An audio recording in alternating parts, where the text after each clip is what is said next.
2022 में T20 world cup चल रहा था। इंडिया और इंग्लैंड सेमीफाइनल पहुंच चुके थे। मैच शुरू होने से पहले नेशनल टीवी पे एक शो आता है, 11 ज्योतिषी बताएंगे वर्ल्ड कप हम लाएंगे। अब इस शो में बहुत से एस्ट्रोलॉजर होते हैं और सभी का कहना होता है कि मैच काफ़ी डिफिकल्ट होगा, इंडिया और इंग्लैंड में कांटे की टक्कर होगी और इंडिया लास्ट में जीत जाएगा।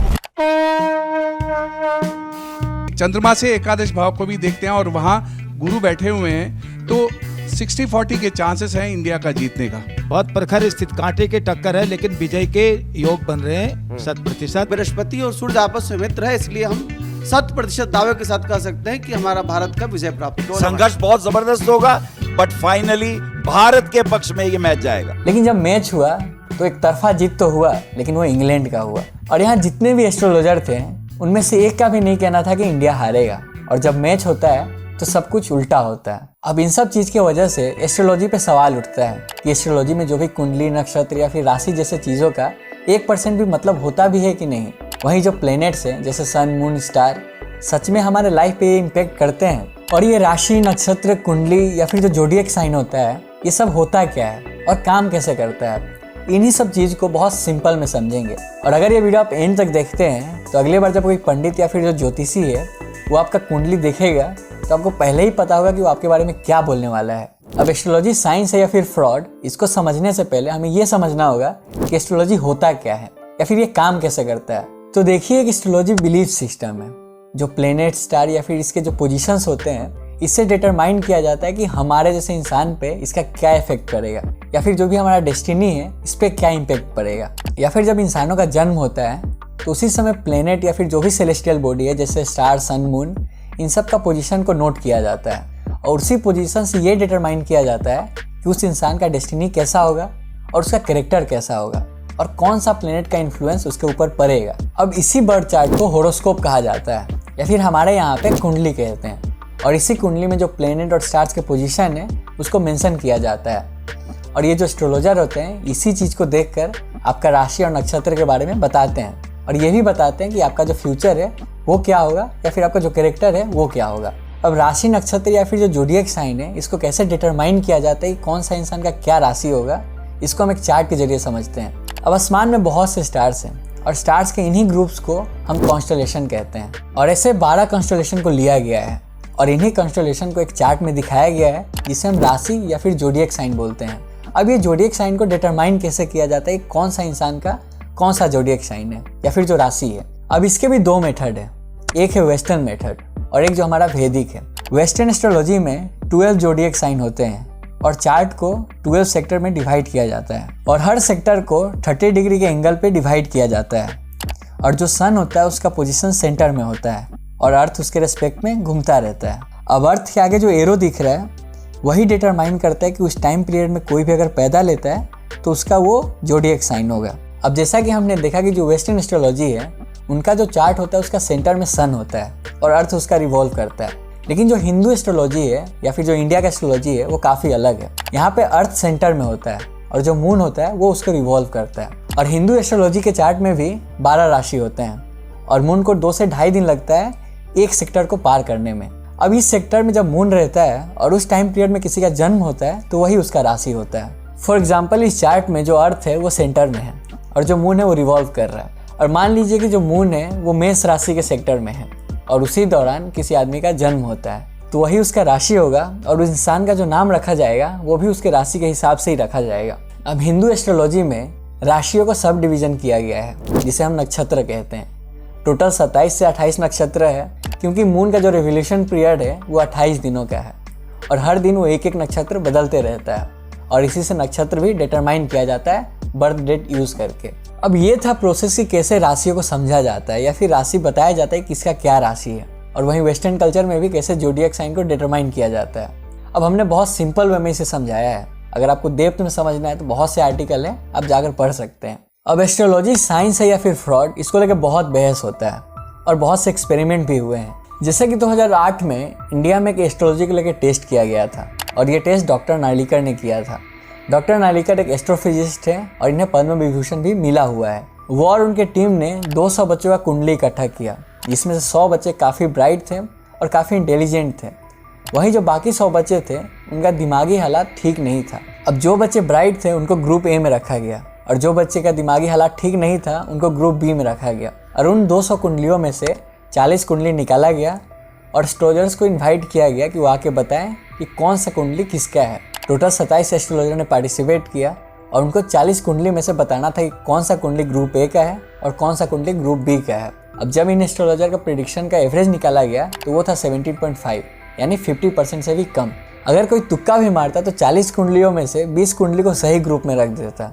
अब इन एस्ट्रोलॉजर के पास जब इतना नॉलेज है फिर भी ये लोग सही प्रेडिक्ट नहीं कर पाए, तो इस टेस्ट में जो एस्ट्रोलॉजी था वो फेल हो गया। अब यूएस में भी एस्ट्रोलॉजी को लेकर एक साइंटिफिक टेस्ट हुआ था। 1971 के वहाँ के एक साइकोलॉजिस्ट बर्नी सिल्वरसन ने लगभग 3000 हैप्पीली मैरिड कपल्स जो हैं उनका हॉरोस्कोप लिया था और साथ ही 400 ऐसे लोगों का हॉरोस्कोप लिया गया था या तो डाइवोर्स थे या फिर शादी के बाद अलग हो चुके थे। और जब इन कुंडली को मिलाकर एस्ट्रोलॉजर को दिया गया तो कोई भी एस्ट्रोलॉजर ये नहीं बता पाया कि कौन सा कपल खुश है, साथ है या कौन सा कपल अलग हो चुका है। तो इस टेस्ट में भी जो एस्ट्रोलॉजी था वो फेल हो गया। ऐसा ही एक एस्ट्रोलॉजी टेस्ट 2019 में हुआ था, लोकसभा इलेक्शन से पहले। प्रोफेसर नरेंद्र नायक 20 क्वेश्चन रखते हैं और उनका कहना था कि कोई भी एस्ट्रोलॉजर उनमें से अगर 18 क्वेश्चन का भी सही प्रेडिक्शन कर देगा तो उसे 10 लाख रुपए दिए जाएंगे और जो आंसर है वो सिंगल फिगर में होना चाहिए और आंसर में कुछ एरर मार्जिन हो सकता है लेकिन रेंज में नहीं होना चाहिए। अब बहुत से एस्ट्रोलॉजर ने इसको लेकर आंसर किया लेकिन किसी का भी प्रेडिक्शन सही नहीं हुआ और जो हाईएस्ट प्रेडिक्शन सही हुए थे वो 6 से 7 थे। अगर ये वीडियो आपको यहाँ तक पसंद आया तो इस वीडियो को लाइक कर दीजिए, साथ ही हमारे चैनल को सब्सक्राइब कर लीजिए। आपका ये छोटा सा कंट्रीब्यूशन बहुत मायने रखता है। तो चलिए अब अगले पार्ट को समझते हैं। अब आपको ये सब सुन के लग रहा हो कि एस्ट्रोलॉजी कहीं ना कहीं फ्रॉड है, तो आप यहाँ पे सही भी हैं और गलत भी, क्योंकि एस्ट्रोलॉजी आज से यूज़ नहीं हो रहा है। ये लगभग 25,000 साल पहले से स्टार्ट हुआ है। आज से लगभग 25,000 साल पहले एस्ट्रोलॉजी को यूज़ किया जाता था। जितने भी सेलेस्टियल बॉडीज़ हैं या फिर जो भी कॉन्स्टलेशन है उसको स्टडी किया जाता था, उसका रिकॉर्ड रखा जाता था और उसके बेसिस पे ही प्रिडिक्शन किया जाता था। अब एशियन टाइम्स के जो लोग थे इन कॉन्स्टलेशन को हड्डियों या फिर जो गुफा था उसके अंदर मार्क करके रखते थे और इसके हिसाब से वो प्रिडिक्ट करते थे कि अगले साल का मौसम कैसा होगा, बारिश कितना होगा या फिर जो भी उनका फसल वगैरह चीज़ें होगा वो किस टाइप का होगा। यानी लास्ट टाइम का जो कॉन्स्टलेशन था और उस साल क्या हुआ था, अब इन सब रिकॉर्ड को रख कर ये प्रिडिक्ट करते थे कि इस साल ऐसा कॉन्स्टलेशन बन रहा है तो इस साल भी ऐसा चीज़ होने वाला है। और वहीं जो आज का एस्ट्रोलॉजी है वो एक बिलीफ सिस्टम है, जैसे कि प्लेनेट और सेलेस्टियल बॉडी को यूज़ करके ये प्रिडिक्ट किया जाता है कि आदमी का फ्यूचर क्या होगा, आदमी का डेस्टिनी क्या होगा या फिर आदमी का जो कैरेक्टर है वो कैसा होगा। और कहा यह भी जाता है कि जो प्लेनेट्स है वो लोगों को इन्फ्लुएंस करता है और प्लेनेट्स का जो कैरेक्टरिस्टिक्स है वो लोगों पे असर डालता है। साइकोलॉजिस्ट ग्राहम टाइसन अपने स्टडी में कहते हैं कि लोग एस्ट्रोलॉजी तभी प्रीफर करते हैं जब वो या तो स्ट्रेस में होते हैं या फिर वो चीज़ों को लेकर डरे होते हैं। अब जब कोई भी इंसान स्ट्रेस और अनसर्टेनिटी में रहता है तो उसको एक ही चीज़ चाहिए, होप। और कोई ऐसा आदमी हो जो उसको बता दे कि जो आगे फ्यूचर है उसका वो ठीक होगा। बस इसी चीज़ का वो उम्मीद करके वो लोगों से पूछता रहता है और यहीं पे एस्ट्रोलॉजर जो होते हैं वो फ़ायदा उठाते हैं और वो बताते हैं कि आपके साथ ये होगा, आपके साथ वो होगा और ये सब आप करेंगे तो आपको लाभ मिलेगा। और कहीं ना कहीं इसी आश्वासन को सूडोथेरेपी कहा जाता है, यानी कि झूठा थेरेपी। यानी उस आदमी को एक ऐसा आश्वासन दे देना कि उसका जो चीज़ें है वो ठीक हो जाएगा। अब ये जो एस्ट्रोलॉजी का प्रिंसिपल्स है वो साइंस के प्रिंसिपल पे ज़रूर बेस्ड है, लेकिन साइंस ये कभी भी नहीं करता कि फ्यूचर को प्रिडिक्ट किया जा सकता है। बस एक एस्टिमेशन होता है या फिर एक परसेंटेज कुछ होता है। लेकिन एस्ट्रोलॉजी में लोगों का भविष्य बताया जाता है, तो जो कि एक फ्रॉड ही माना जाता है।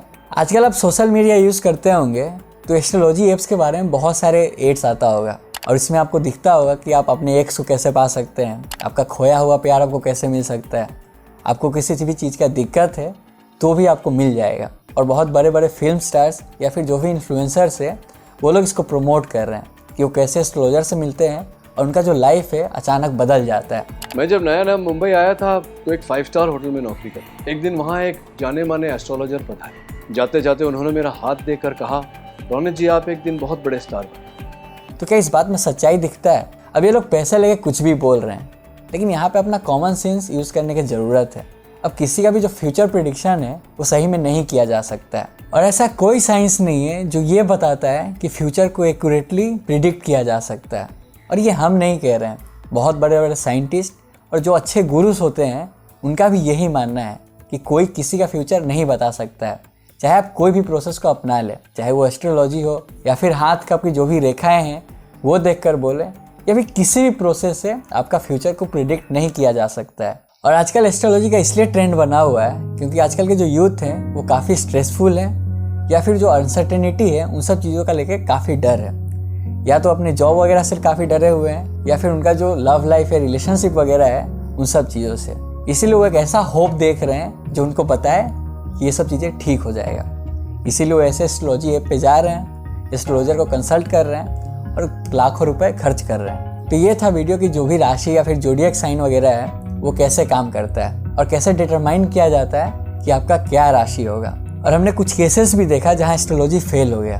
हमने एक ऐसा ही वीडियो बना रखा है हेमोपैथी के ऊपर कि हेमोपैथी साइंस है या फिर फ्रॉड। अब जाकर इस वीडियो को देख सकते हैं। अगर हमसे कुछ छूट गया हो या फिर आपको कुछ बताना हो तो आप कमेंट बॉक्स में ज़रूर बताएं। साथ ही अगर आपने हमारे चैनल को सब्सक्राइब नहीं किया है तो हमारे चैनल को सब्सक्राइब कर लीजिए। आपका ये कंट्रीब्यूशन हमें मोटिवेट करता है कि हम ऐसे ही कंटेंट बनाते रहें।